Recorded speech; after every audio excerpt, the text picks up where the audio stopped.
The silver market is approaching a structural break that the financial system has spent 4 decades assuming could never happen. When it resolves, the people holding the wrong form of the asset will discover that exposure and ownership are not the same thing. What follows is a precise account of the forces converging on silver right now.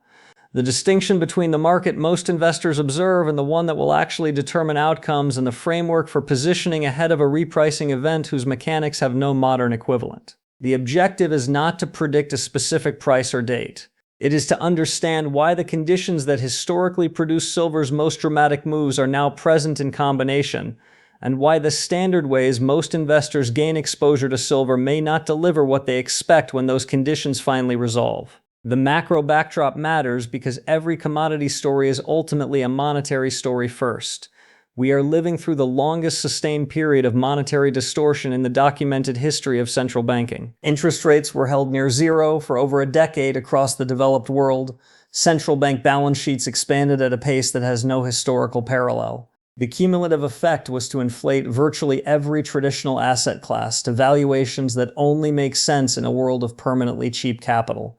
That world is ending. It is not ending through gradual normalization because the debt levels accumulated during the easy money era now make true normalization impossible without triggering the very crisis the policy was designed to avoid. It is ending through the slow recognition that the system must either accept persistently higher inflation or accept the consolidation of paper claims that decades of monetary expansion have created. Inside that recognition, hard assets reassert their value. This is not theory. It is the documented pattern of every previous monetary regime change in modern history. When the monetary unit loses credibility, capital migrates toward assets whose supply cannot be expanded by policy choice. Gold has been the obvious beneficiary of this migration so far, with central banks themselves accumulating at the fastest pace in decades. But silver occupies a position that gold does not, and understanding that distinction is the foundation of everything that follows. Silver is the only major monetary metal that is also an essential industrial input at scale. Gold's industrial uses are real but secondary to its monetary role. Silver's industrial uses are enormous, irreplaceable in their primary applications, and growing at a rate that the mining industry has no visible capacity to match. This dual identity means that silver is simultaneously exposed to 2 separate sources of structural demand, and those sources are intensifying at the same time for the first time in the metal's modern history. The first principle for understanding what is coming is to separate the market most investors observe from the market that will ultimately determine outcomes. There are 2 silver markets, not one. The market that sets the price quoted in financial media is the COMEX, where silver futures and options contracts trade in volumes that vastly exceed the physical metal available for delivery. On any given day, the paper silver market processes transactions representing hundreds of millions of ounces. The physical silver market, actual bars, coins, and industrial inventory, is a fraction of that volume. The ratio between paper claims and physical metal available for delivery sits at approximately 250 to 300 to 1. That ratio is not hidden. It is documented, legal, and considered normal market functioning by every regulatory body and exchange that oversees it. But the description, normal market functioning, rests on an assumption that becomes critical when stress arrives.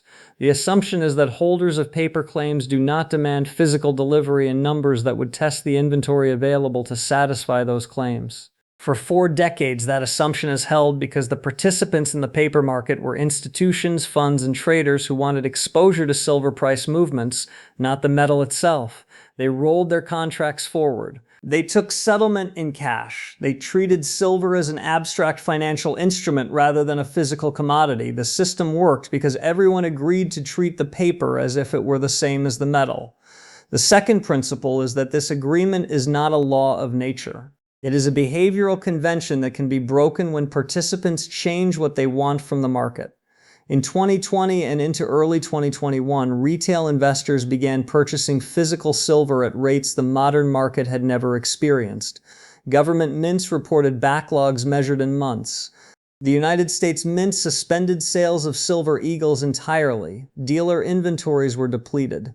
Premiums on physical silver above the spot price, which had historically averaged 3 to 5% for standard bullion products, expanded to 30 and 40% in a matter of weeks. The QMX paper price barely moved during this period. That divergence was the market telling investors something important. Even if most of them did not understand the signal, the physical market was registering a supply crisis. Premiums were screaming that there was not enough metal available to meet the demand arriving. The paper market, structured around 250 to 1 leverage, absorbed the pressure with minimal price response because the mechanism for price discovery in the paper market does not require physical metal to exist. It requires only that buyers and sellers of paper claims continue transacting. The two markets, linked for 40 years by the convention that paper represented physical, briefly revealed that the link is conditional. They diverged. The divergence was temporary because the physical demand wave subsided before it tested the system at a scale that would have forced permanent reconciliation. Now imagine the same divergence occurring in a market where industrial consumption is structurally higher and where monetary demand is rising rather than receding. This is the third principle. The conditions that produce silver's largest historical moves are not present individually. They are present in combination and they reinforce each other. The two most significant silver repricings in living memory occurred in 1979 to 1980 when the price rose from under $6 to nearly $50 in approximately 14 months, and in 2010 to 2011 when it rose from under $20 to $49 in roughly 8 months.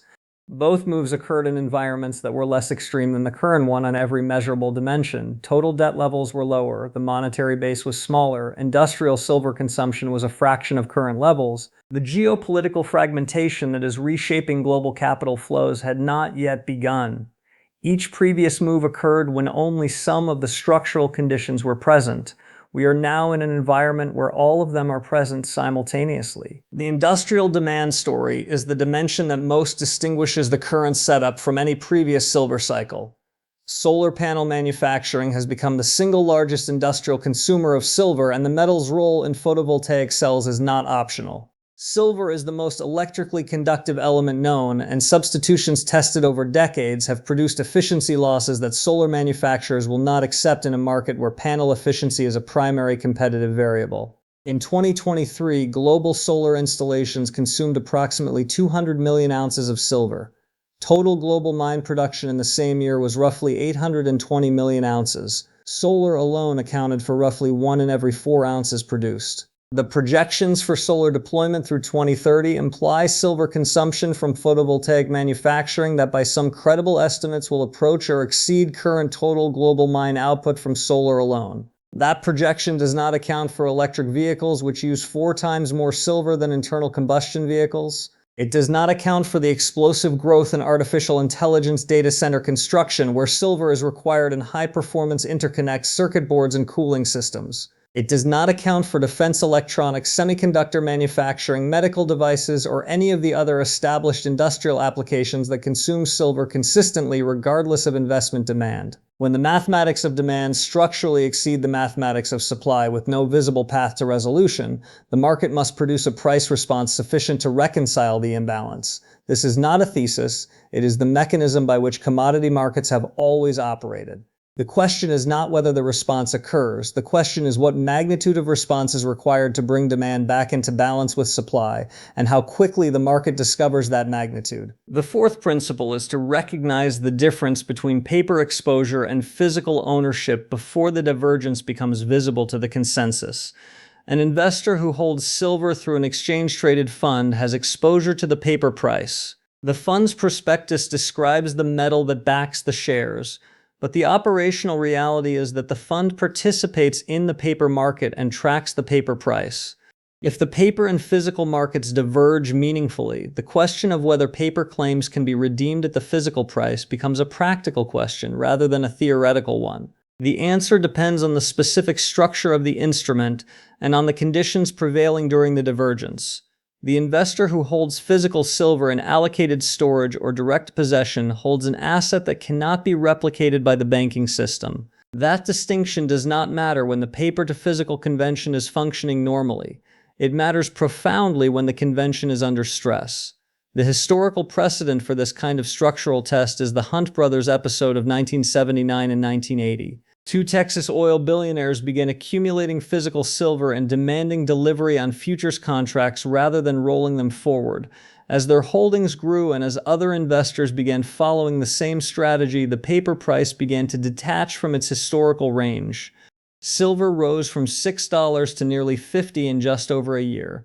The Hunt brothers never controlled the majority of the silver market. Their holdings were significant but not dominant. What they did was demonstrate to a market built on the assumption that nobody would ever demand physical delivery at scale that the assumption could be challenged, and that when it was the paper price ceiling that the convention had created would dissolve. The full repricing in that episode was halted by rule changes that effectively prevented continued accumulation of physical positions. The system protected itself by altering the rules under which the test was occurring. But the signal embedded in the price action before the intervention was unambiguous. The paper price of silver functions as a ceiling that holds only as long as participants accept paper as a substitute for metal. Remove that acceptance from a meaningful portion of the market and the ceiling becomes the floor. The fifth principle is the timing of action relative to confirmation. Every major repricing in commodity history has been preceded by a period during which the structural conditions were visible to anyone who examined the underlying data. But the consensus continued to treat the asset as it had been treated during the prior cycle. The pattern is consistent across markets and across decades. The asset consolidates while the structural pressures build. Patient investors who recognize the conditions accumulate quietly during the consolidation. The narrative remains negative or indifferent. The financial advice industry, which is structurally oriented toward consensus positioning, does not recommend the asset because doing so would deviate from defensible allocation models. Then in a compressed window of time, the structural pressures resolve into price action. The move is fast enough that investors who are waiting for confirmation discover that confirmation arrives only after the most favorable entry prices have already disappeared. The crowd buys near the top of the move, while the patient accumulators who position during the consolidation collect the asymmetric returns. Recency bias is the cognitive mechanism that makes this pattern reliable. Human decision-making weights recent experience heavily and discounts structural conditions that have not yet produced visible results.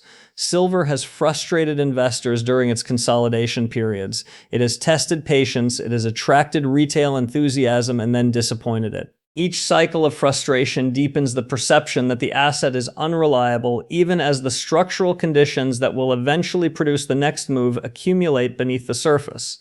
This perception is precisely what keeps the asset accessible at current prices.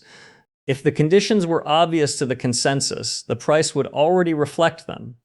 The financial advice industry plays a specific role in maintaining the consensus position.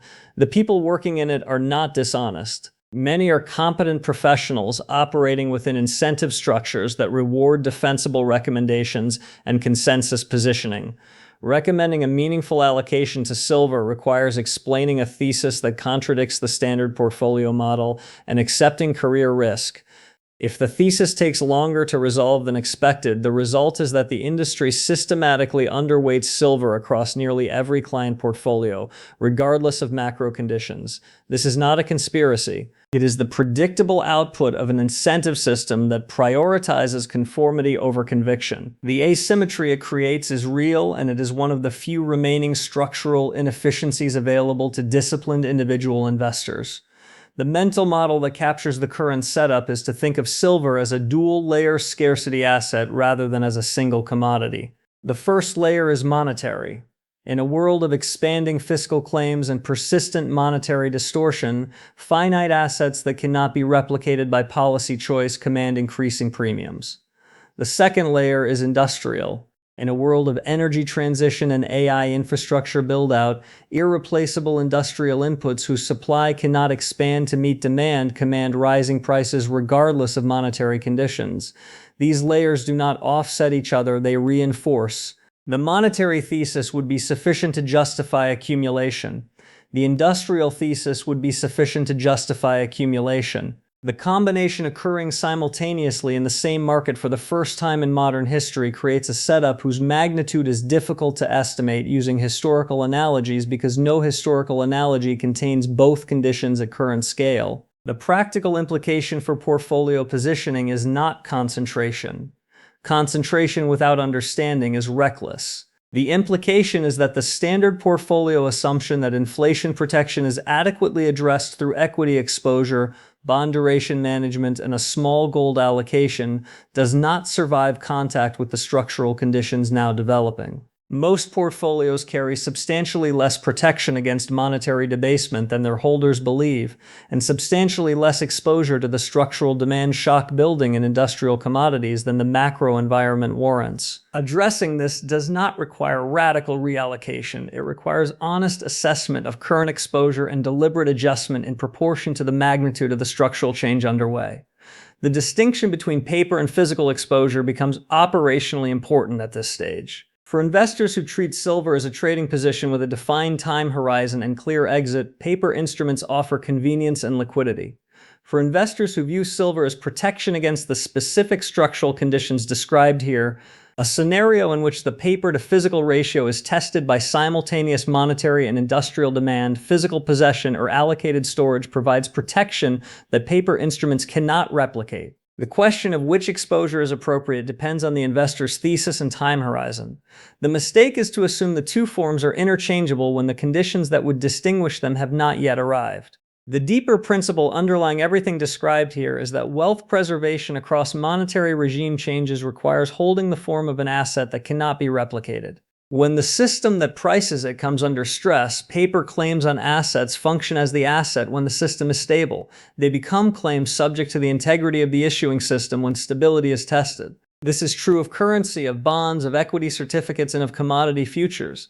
The investor who understands this distinction holds different proportions of paper and physical exposure depending on the stress in the system. The investor who does not discovers the distinction during the test itself when the cost of recognition is highest, silver is approaching that test for reasons that have nothing to do with sentiment or narrative.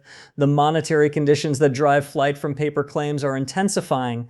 The industrial conditions that consume the physical metal, regardless of investment demand, are intensifying. The structural mechanism that has historically kept the paper price below the level that scarcity would otherwise produce depends on a convention that has been tested partially before, and that the system has protected through rule changes rather than through physical capacity. Whether that convention holds during the next test depends on factors that are not entirely within the control of the institutions that have historically managed the market.